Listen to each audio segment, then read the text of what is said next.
Hello and welcome to this development video for the vehicle combat kits, where I'll be showing you some of the stuff that's coming in the near future. There'll be a bunch of these development videos coming out for all the features that come out, and this will be relevant for both the Space Combat Kit and Mech Combat Kit. Everything you see here is going to be available in both kits. Some features might be more relevant to one kit or another, but they're all going to be available if you need it. Alright, so in this video, I'm going to be showing you three things. First of all is having a ship that you can fly around, controlled by physics, that you can also walk around inside with any character controller you want. With no glitches and no problems or anything like that. The second thing is control seats. Basically, this is a new addition to the kit where you can set up as many different seats in the vehicle as you want and divide up the vehicle's functionality between those seats. So one might be a pilot, another might be a gunner, and so on. And the third thing is split screen support, which is something all the kits will be supporting from now on. Let's get started. I'll show you this demo I've set up here. Alright, so I've got this demo scene set up here. And this model here, this ship, is by Creepy Cat on the Asset Store. I think it's part of Sci-Fi Volume 1 or 2, something like that. Really nice models, great artist, definitely check him out. But I thought I'd use this model for the demo because it's a nice big ship you can walk around in, and it's got seats set up that you can easily set up for different things. So if you have this ship, you'll be able to set it up, and yeah, or any other ship model with an interior. Alright, so basically what I've got here is I've got the ship set up here, and I've also got the starter assets from Unity, the third-person controller here, and it's set up here so you can walk around in the ship, and you can also get in and out of seats. And so that's what I'll be showing you here. So first things first, I'll show you the seats. So you can set up any amount of seats in a vehicle, and you can get in and out of the seats. If I go over to the pilot seat over here, I can press F, and I get immediately control of the ship, and I can move the ship around. I can steer the ship around, move it around, and fully control it. Now, if I if I change camera view, I've set up an interior camera view to show you what happens with the character when you get in the seat. So the character is plopped in the seat in a sitting position, and from here you can easily set up inverse kinematics for controlling the throttle, stick, or whatever it is with the hands, if that's something you want to do. Alright, so if I jump out of this seat, you can see I spawn behind the seat. You'll be able to set the spawn point for every seat, and I can walk over to the co-pilot seat here, press F, and I've only got one camera view set up, which is looking down at the character here, and it has no control from the co-pilot seat of the ship. So that's just showing you that you can set up different controls, different sort of control functionality at different seats. For example, one seat might be pilot, another one might be gunner, another one might have access to a big map, whatever it is that you'd like to do. So if I press F, so you can see I can walk around here. I'll just go to the pilot seat quickly.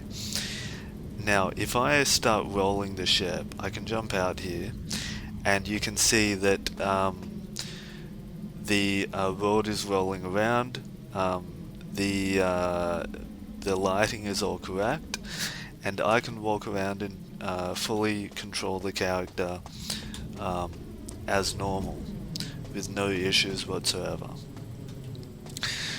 And the ship obviously is a rigid body, but the thing I'm in is static. So basically, what's happening here is the thing I'm walking around here is not moving at all, not rotating. It's static, and basically what's happening is that there's an interior camera and an exterior camera, and the exterior camera is rendering the background from the point of view of where the ship is. So it looks like that's where you are, but the interior camera is overlaying on top of that the the interior of the ship. So by compositing the two together, you basically get this ability to just walk around with no problems. Normally, you'd have a lot of issues with rigid bodies, getting everything to smoothly work together. But now, since the level's not actually moving, you can easily set up any character controller in here, first person, third person, because it's not actually moving. And with this camera compositing, you can set up, um, any kind of dynamic movement. And the ship itself is, whoops, the ship itself is dynamic. So there is a dynamic ship and a static ship, and now we're looking at the dynamic one, and it's fully physics controlled. It can have collisions, and then we can switch back to the interior, and you can see the asteroid we pulled up at, and be back to the interior view. So those are the main the main things that I wanted to show you for this single player demo.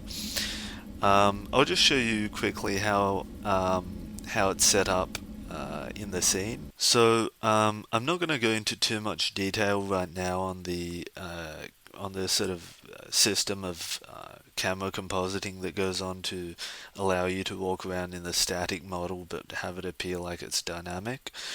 Because it's still being worked on. There's still a bit of stuff to go and tidying up to do, and it's a bit tricky at the moment to sort of maybe understand. And yeah, I mean, there's a little bit of stuff handiwork going on with the lighting and stuff like that.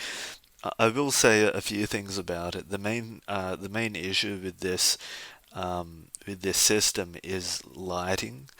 Um, there's If we go to the lighting over here, we've got two lights here. One is interior and one's exterior, and they're basically copies of the same light. And one is affecting only interior objects, and the other one's affecting only exterior objects. Now, the reason why lighting is important with this setup is that lighting is the only thing that can sort of cross in between the interior and exterior at the same time. So if you've got something, let's say a projectile hits a ship and it makes an explosion, the lighting from that could light up exterior and interior parts. So anything that involves lighting that can cross between the two, you'll have to set up double the lights, one for interior and one exterior. So that might require a little bit of handiwork. I'm still sort of working on the automation of this system. Hopefully I can make it as easy as possible. It's not that hard to use at the moment, but yeah, there is some stuff, and I'm looking into what I can obviously improve and make as automatic as possible, so you don't have to you don't have to be thinking about everything in terms of doubling everything, which it can be a little bit tricky maybe to think about. All right, so That's basically the oh well, I'll show you the ship. So you've got the ship and ship dynamic and ship static. So basically what's going on here is um, you've got this ship here is static, and this ship over here is the dynamic one. So this is what gets seen by the exterior camera, this is what gets seen by the interior camera. So ideally, what you'd have is a ship that has kind of fully separable interior and exterior parts, so that you don't have to have, an excess of geometry in the scene. But basically, on the interior one, you can get rid of any meshes that are not visible from the interior, and on the exterior one, you can get rid of any meshes that are not visible from the exterior. So you could basically just have this as the shell, the exterior one, and this as sort of just the interior um, part of it. Um, but obviously, you can pretty much just duplicate any model here, as long as you're just okay with having a bunch of geometry in the scene you don't need. Um, Alright, so that pretty much does it for the walking around system. I'd like to show you a bit more about the control seats. So there's been a little bit of change with the architecture of the kit going forward. First of all, if I go to the static ship, instead of the vehicle component now, we've got controllable entity. Basically, this is just to allow me the possibility to add characters to the kits without it looking weird to have them as vehicles as well, which might be confusing. So instead of that, I've just set controllable entity, and that can be a vehicle, a character, anything the player can kind of take control of. And each controllable entity can have as many control seats as you want. So I'll show you that. If I go to the... Okay, so I've got two seats set up here. I've got the pilot seat and the co-pilot seat, and they each have a control seat component. So every controllable entity now, which is a vehicle or character, needs to have a at least one control seat, and you can set up obviously as many as you want. So if I go to the pilot seat here, you can see basically a lot of the functionality that used to be attached to the vehicle is now attached to the control seat. Um, so it's a sort of it's a way of subdividing out parts of functionality of the vehicle onto different seats. And if we go to the character over here, okay, the game agent. Um, in the previous version, which you'll have at the time of this video, the game agent enters and exits vehicles. Now it enters and exits control seats. So you can set the starting control seat and compatible control seat types, which used to be compatible vehicle classes. So you can kind of see how a bunch of stuff that used to be sort of identified as a vehicle is now identified as a control seat. That's basically the way that the control seat is being built into the system. Alright, so if I go to the control seat I've set up here, you'll be able to see in the inspector you've got the control seat type, so with that you can restrict the types of seats that different characters can use or the player can use. You can basically you've got a bunch of stuff for characters now. So you've got the character spawn. This is where the character will spawn when it exits the seat. So if we go and have a look at that, you can see this spawn over here I've set up behind the seat. So the character is going to basically be standing behind the seat when it jumps out, which is what we want. You can set it wherever you want. Next, we've got the character seat position. This is where the character will be positioned when it's in the seat. So you can set that to whatever you want. We've set it up here. You can adjust that for any type of character as necessary. And next we've got these component locations. So particularly because of this setup um, with the interior and exterior thing we've got going here. Um, so basically this is a list of locations for components that the player can control when it's in this seat.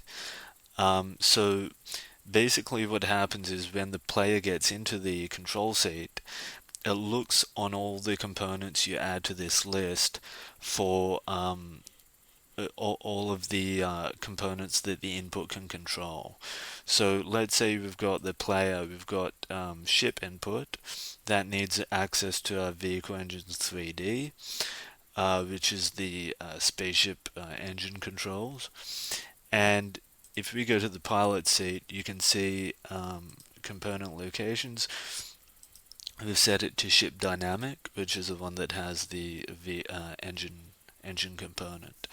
So you can see you can add as many component locations as you wish for all the stuff that the player can control. And alright, so that basically covers it for the control seats. There's a bunch of reorganization going on under the hood here, but basically it kind of looks the same except that instead of vehicles you've got control seats now, which yeah, will give you um, a lot more customizability for dividing out functionality between different seats. Alright, so the last thing I've got to show you is split screen support. So basically now the kit is going to fully support split screen stuff with all the different components. So first of all, you can see if we go down to the we go up to the Game Agent Manager, you can see now we've got a list of players instead of just one.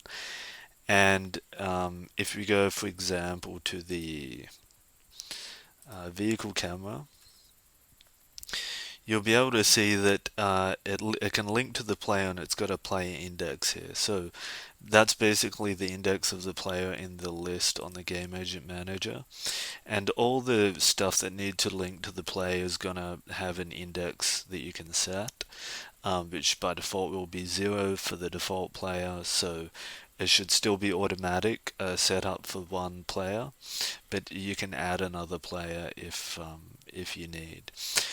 Alright, so I've set it up so I can easily add the second player here, and to do so I basically just need to go to the cameras for the first player and put them just on the top half of the screen.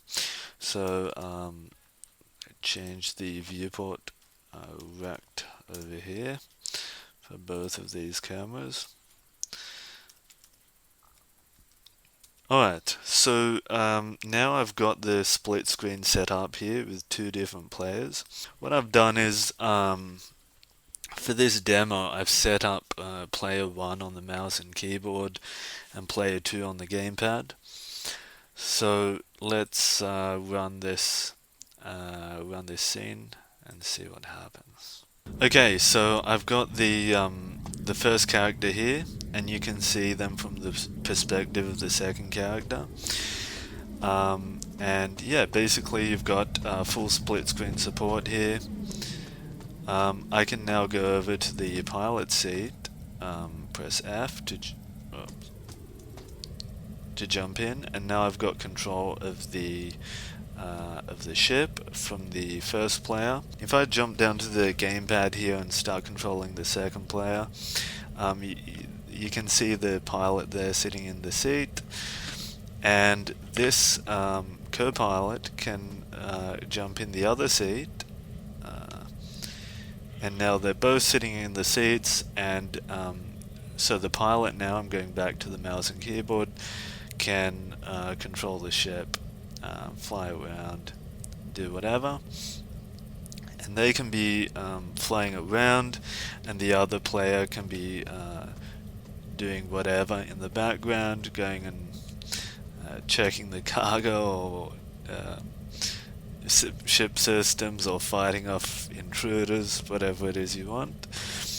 And all of that can happen with the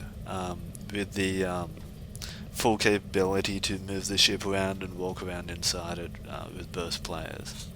Alright, so that pretty much does it for this development video.